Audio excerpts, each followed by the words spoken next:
अस्सलाम वालेकुम वरहमतुल्लाहि वबरकातुहू। सवाल ये है कि निसाब में क्या कुछ शामिल है और कितना निसाब हो तो ज़कात फ़र्ज होगी। ये मसला आप नहायत तवज्जो के साथ सुनिए।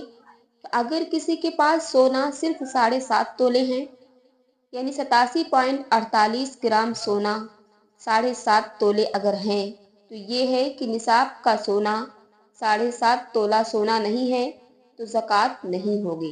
और अगर 7.5 तोला सोना है तो ज़कात आप पर फ़र्ज है।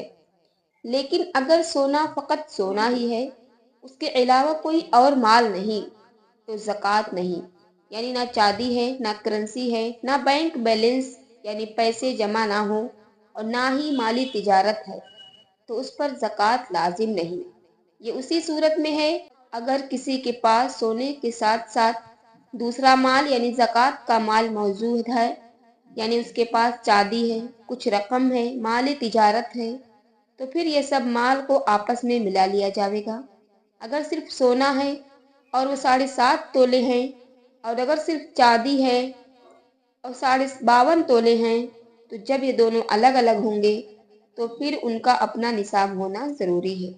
लेकिन अगर अमवाल ज़कात में से 2 चीज़ें, 3 चीज़ें या उससे ज़्यादा चीज़ें यानी कुछ सोना, कुछ चांदी या कुछ पैसे मौजूद हों, तो ऐसी सूरत में सिर्फ सोने का हिसाब नहीं रखेंगे, सब चीज़ों को मिला लेंगे।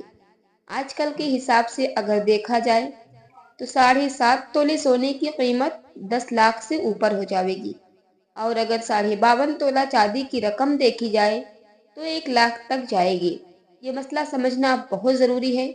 आमतौर पर हमारी बहनों के पास कुछ सोना और कुछ इजाफी रकम मौजूद होती है, और वो ये समझती हैं कि हमारे पास 7.5 तोला सोना नहीं है, तो इसलिए हमारे ऊपर ज़कात भी नहीं।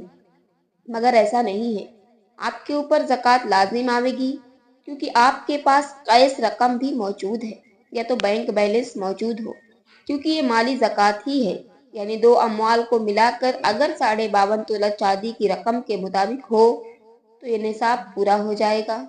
और अगर आपके पास कुछ ही सोने हों, 7.5 तोले ना हों, उनसे कम सोने हों और थोड़ी सी चांदी हो, तो आप साहिबे निसाब हैं। निसाब मतलब ज़कात के हकदार हैं, मतलब आप पर ज़कात फ़र्ज होगी।